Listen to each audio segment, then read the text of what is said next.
Hello everyone, your local water enthusiast here.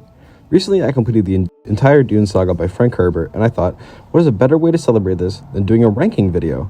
Here I'll show you how I rank all 6 books in the series, my thoughts, feelings, and criticisms, and a disclaimer before I start, all the Dune books I think are amazing, and none of them are below a 9.5 out of 10.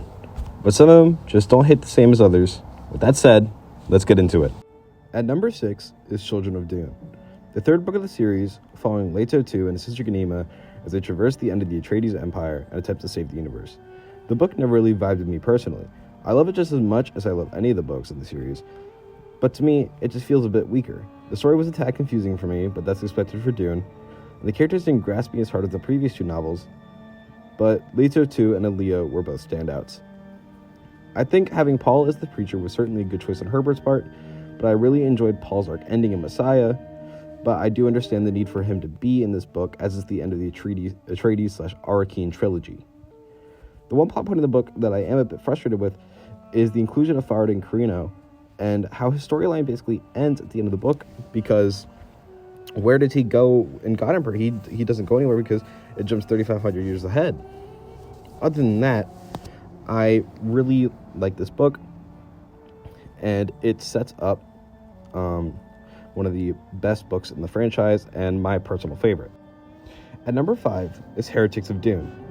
Heretics of Dune is a soft spot for me. I think it's very interesting with what it does, which is supposed to be the start of a new trilogy which would have ended in the unfinished Dune 7, but it certainly falls flat in retrospect. It has some great moments, such as including a new Duncan Idaho, a lot of Bene Gesserit insight, the inclusion of Bashar Miles Teg, the Honored Matres, and a little focus on the Bene Tleilax. This all interested me, but it was very, very slow, even more so than the others. But it had an insane race to the finish, culminated in a very climactic ending. Herbert definitely felt more space opera-y in this book, but I think that's what sets it apart from the others. It's just written differently. This also starts the weirdly horny section of the Dune Saga, which, while weird, is a welcome weirdness, as it actually has to do with the story rather than just sex and lewdness for its own sake. Though again, that's just my opinion. At number 4, we have Dune. The original Dune is a masterpiece, but not my favorite in the franchise. There isn't much I can say that hasn't already been said about this novel. It's simply divine and a classic of science fiction that everyone should sink their teeth into at the chance they get. Honestly, I would suggest watching Denis Villeneuve's Dune movies, then going to read the book, as they give you good visual references for things in the books if you are not able to visualize them yourself. Plus, they offer 2 different versions of the story, whilst both staying true to the themes of the saga. At number 3, we have Dune Messiah.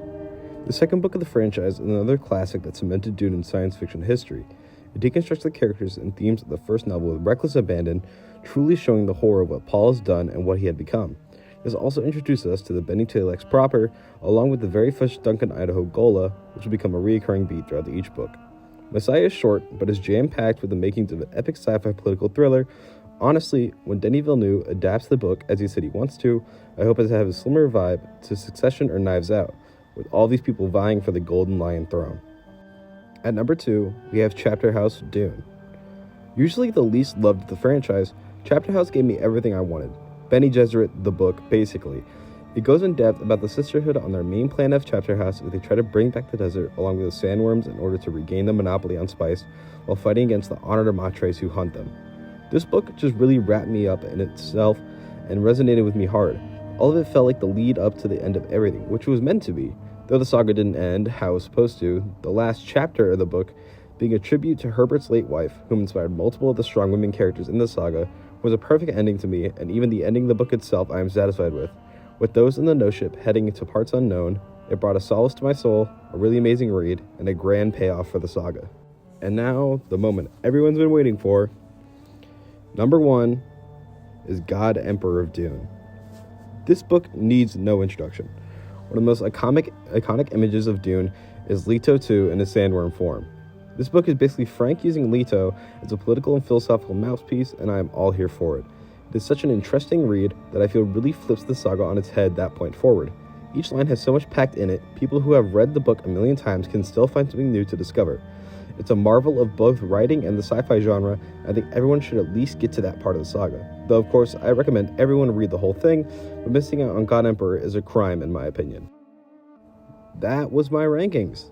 How do you guys feel about them? Any strong disagreements? Let me know in the comments below, and if you want more Dune content, leave a like and maybe even subscribe if you want to keep up with my videos. Thank you for watching, and see ya.